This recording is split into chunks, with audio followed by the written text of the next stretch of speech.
Wealth doesn't grow on hope. Take charge of your finances and follow the rich roadmap. That's what our guest today says. And you're going to get to hear all about it. We are super excited to have hanging out with us in the virtual green room. Tremaine, I saw something on your Instagram that I thought was really kind of just a great quote for you to elaborate on. And on your Instagram, it says, achieving our goals isn't always easy, but by replicating a simple strategy, we can increase the chance of success.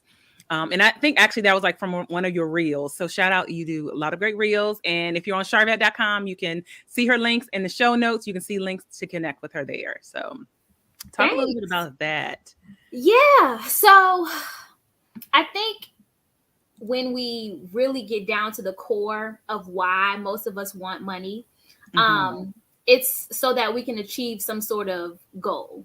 We want to do something. We want to experience something. We want to have something. And it's not really about the money itself, right? But for a lot of us, we harp on and we focus on like a dollar amount. Right. I want to make 6 figures. I want to have $1 million, right? We focus so much on the money that we ignore the process, the system, the strategy to get there. And then we don't even really connect it to the deeper reason why we want W-2 employee, other than a W-2 employee of your own company. What are some considerations in this space? Yeah. So I need my entrepreneurs to disconnect themselves from their business.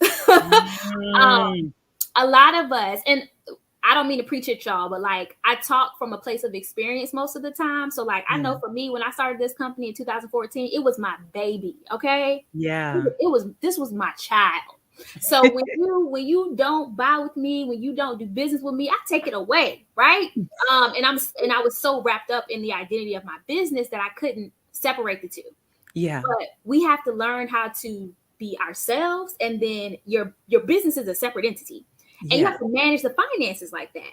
So there has to be a complete separation of the goals that I have for my business and the goals I have for myself as a person. And a lot of entrepreneurs, especially starting out, there's no difference between I was doing things that were against what I needed to do in order to accumulate wealth. And until you like dig down deep and understand like, what am I thinking about money? You'll naturally just continue to do stuff that'll sabotage any plans you have. So for a lot of us, we need to like really sit back and like do the work and see like, do I have a negative attitude towards building wealth? And for some of us, we've been taught that, you know, people who got a lot of money, they had to do something bad to get it, right? They was doing illegal stuff. And so then you associate negativity with wealth, and you undermine all of your efforts because you don't want to be a negative or a bad person. And so, right. So for a lot of business owners who are coaches and consultants, they follow a framework, right? And so one of the things that we did was like, okay, we work with a lot of business coaches and consultants. We need to teach frameworks because that's how they think, right? Yeah. So we put a framework around how to structure a proper financial plan, right? There are steps that you have to take. And if you follow these steps, you're having a wonderful result that you can use as a guide to take you down this path. So that's what this rich roadmap does, right? It helps you identify, of course, what's important to you. Because at the end of the day, we need to be operating on a vision.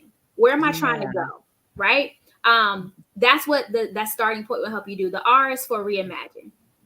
Reimagine what you want your future to look like. Where is it that you're going? You have to see it before you see it. And so that first part helps you take a moment to sit back and think like, okay, what actually do I want to feel in 20 years? I've been doing all this hard work. What does it look like after I've put in all this work? I've made all this money. Who am I with? What are we doing? And like see all of that stuff, right? Because there's no way you can get to where you want to go if you don't know where you want to go, right? The next step is the I. That's when you identify like priorities, right? Because at the end of the day, something has to happen first. And if everything doesn't happen, what are the non-negotiables? So this is where you figure out like, what are the things that are truly important to me? Like, I might see myself in a private jet, but if that's not really what's most important, that might be something I plan for after I decide, okay, I want to make sure my niece and nephew are going to have money for college. All right. So like identify what those priorities are. Next, then we create the plan. A lot of people think, okay, I'm going to jump in. I need to open this account and that account and that account. What's the reason, right? Why are you opening these different accounts? So you do the structuring, the process after you figure out what it is that I want in the first place. Yeah. And then finally, I think this is the most important piece that a lot of people don't do is they don't honor their commitments. So we sit down and we dream and we write the plan, and then life be lifing, and the plan go out the window and your faith just fails. And so with honoring the commitment, it's continually going back to that vision and believing that it is possible and putting yourself in the spaces where you make it an attainable reality for yourself. So that's what the Rich Road. More of us should get to experience what it really feels like to be relieved from financial stress and to really enjoy the time we have doing what we would like to do instead of chasing money. So like for me, that's what really motivates and excites me is how can I usher along more people to this path of freedom? Like, how can I help you not feel bound by, chasing a check? Because it for me, it's a form of slavery to think about I can't do this thing because I need to make money, so. All right. Well, there we have it. And so it was just great to feature you and to chat with you through another unknown way. We met earlier today. Didn't even know you were already scheduled for this interview, and we connected through another way. So that was just a great divine alignment. I will call it, and we will keep our eye on you, and we wish you much continued success. Thank you so much. And again, thank you so much for having me. I appreciate you extending your platform to me. You are welcome.